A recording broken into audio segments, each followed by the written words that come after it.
Hello, welcome back to the channel. My name is Lisa Elvin Stoltari, and I'm a genealogist and a passionate traveler.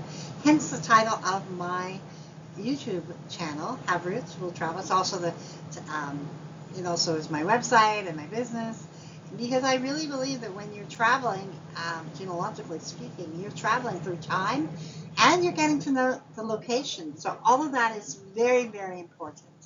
And I never want to forget the importance of location when we are doing research. And also, when I'm preparing these videos for Les Filles du Roi, Les Filles Amériques, I really am traveling through time to get to know each and every one of these spectacular women. So we are so grateful that they came to our shores, and we get to honor them. And when I started this series, I really wanted to honor each and every one of them by name, because I think it's important that they not get lost. So with that being said, let's explore another Fille du Roi. But before we get started, let me show you ways you can support the channel.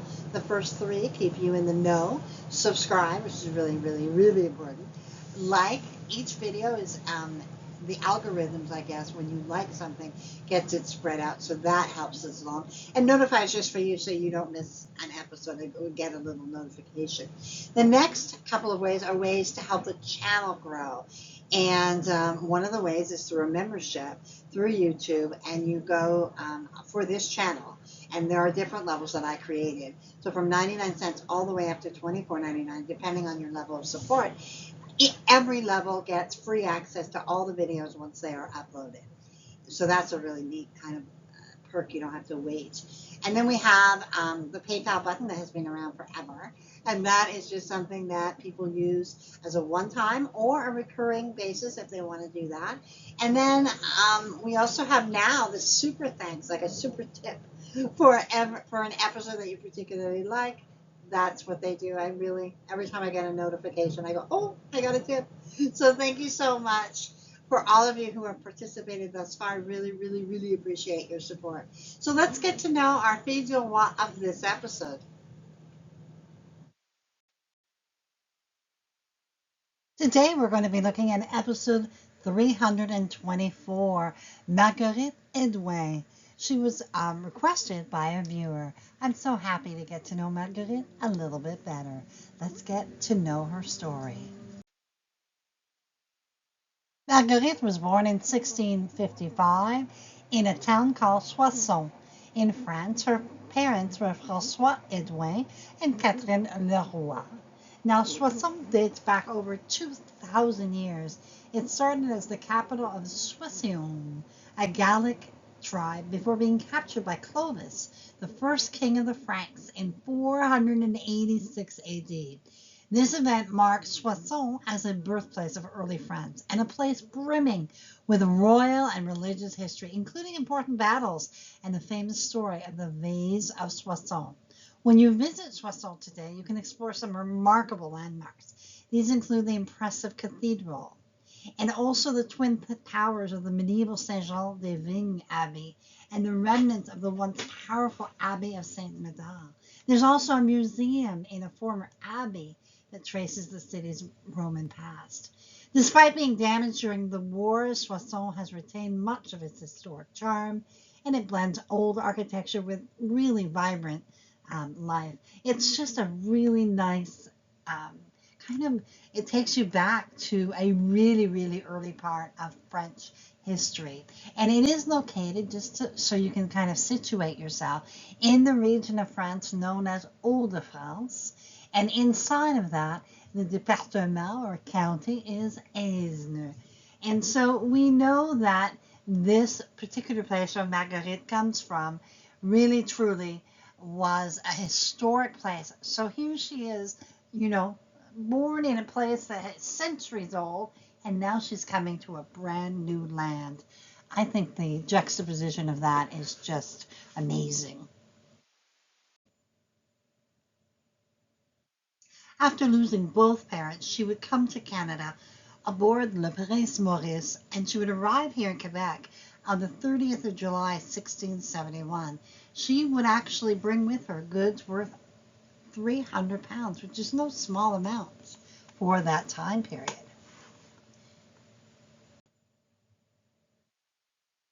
The groom that she would select and who would select her, his name, Francois Barbeau. And he was born in 1651 in Poitiers, France. His parents were Jacques Barbeau and Jeanne Corneille. Poitiers now is found in the Nouvelle-Aquitaine region that you can see on the map.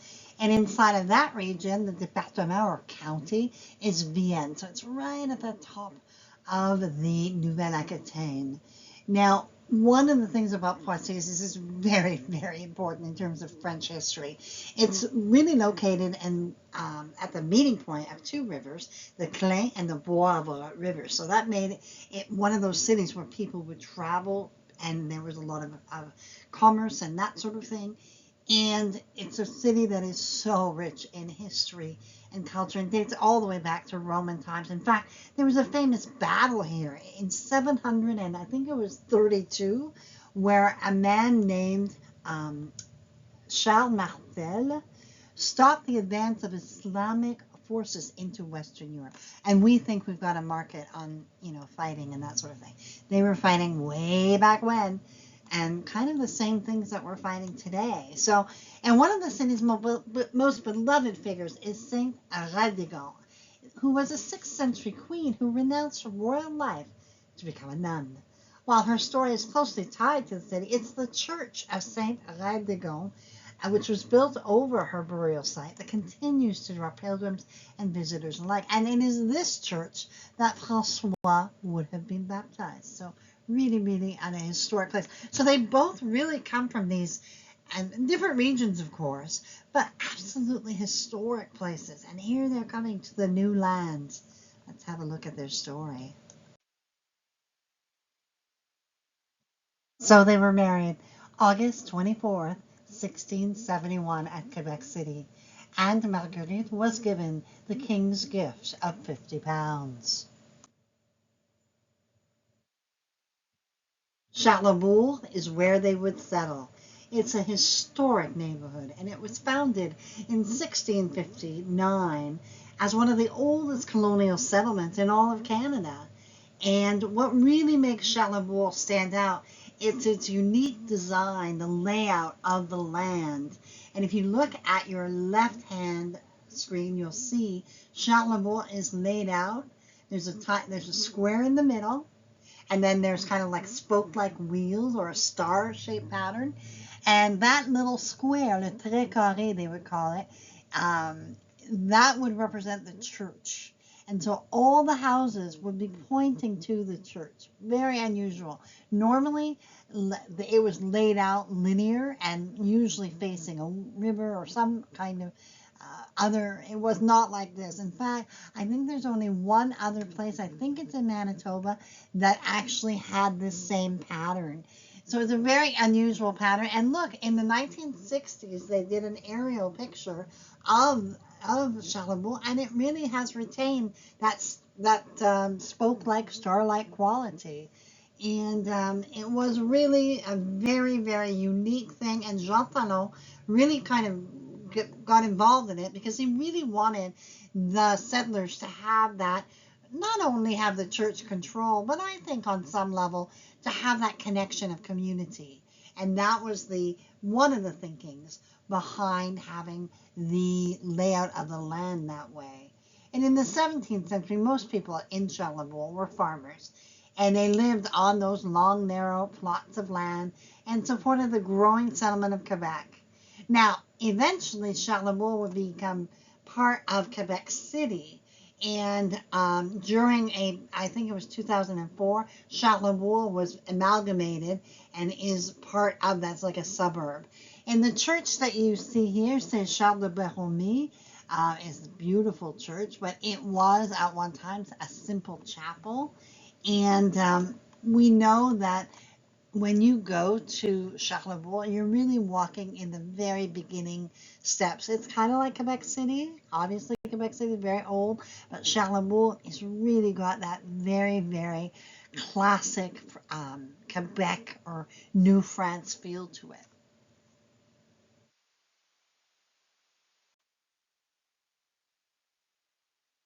Go on to have 14 children. Their firstborn, Anne, would pass away in infancy. Then we have Marguerite, who would marry Pierre Gendron and would have one child who did survive. Marguerite would then have a natural child with a man named Pierre Jourdain and another with an unknown named man. She would then marry Michel Joubinville and would have 6 children, 4 of whom would make it to adulthood. I would love to hear from the descendants of the natural children, in case there are any.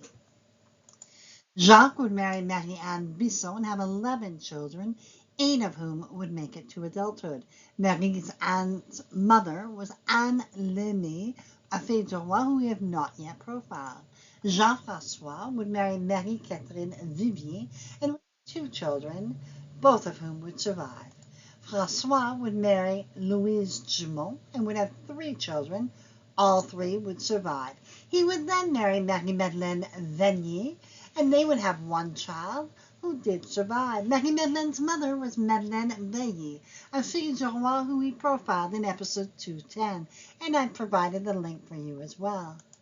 And then we have Pierre, who would marry Marie-Anne Lozé and would have 6 children, all of whom would survive. Jean-Baptiste would marry Marie-Françoise Merdieu and would have 3 children, all of whom would survive. Then we have Marie, who would marry Jean Bernard and have 2 children, one of whom would survive. And then Jacques Lavoie, and they would have 7 children together, 5 of whom made it to adulthood. Catherine would marry Marin Charles Fortin, and 4 children would come from this union, all of whom would make it to adulthood. And then we have Simon, who would marry Catherine Auvry and would have 9 children, all of whom made it to adulthood. We have Marie-Catherine, who married Pierre Richer, but unfortunately did not leave any descendants. We have Claude, who passed away at 1 year of age, and we have Joseph, who would pass away at 5 years. And then finally, we have Marie Romaine, who would go on to marry Thomas Bonaventure Laplante, and they would have 4 children, all of whom made it to adulthood. In the 1681 census, we find François Barbeau, sabotier. You know what a sabotier is? It's a clog maker. So in other words, a shoemaker. And Marguerite Hedouin is listed there. Their children, Marguerite and Jacques. Now, Jean-François is not listed there. It's possible that his birth date is wrong or he wasn't in the house. We don't know. They did have 1 gun, 1 cow, and 6 arpents volants, about 4 acres of land.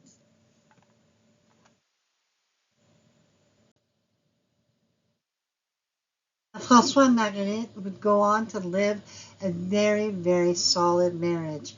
40 years they were married, and then François would pass away at the age of 60 in 1711.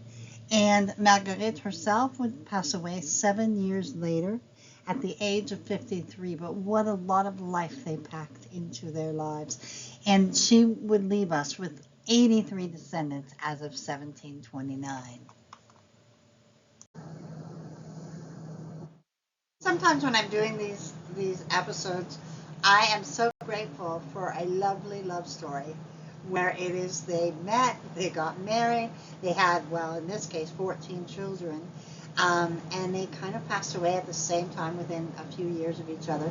And so there's no drama, there's no tragedy, there's just the normal, things in life, the joys and the disappointments and all that, and the sadness that is part of normal life, but there's no scandal. So this is one of those where it's just a lovely story, and I think it was a wonderful testament to her life and her ability to create that strong family unit, and certainly her descendants are beneficiaries of her tremendous achievement.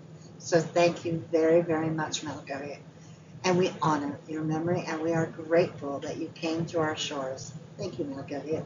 And I say thank you to my patrons and supporters and subscribers. You are truly amazing, and I really appreciate each and every one of you. And you keep me going on when I'm like, oh, I just can't, or life gets in the way, that sort of thing. So thank you so very, very much to all of you for being there for me. And with that being said, I will see you on the next episode of Les Filles du Roi. Until then, au revoir.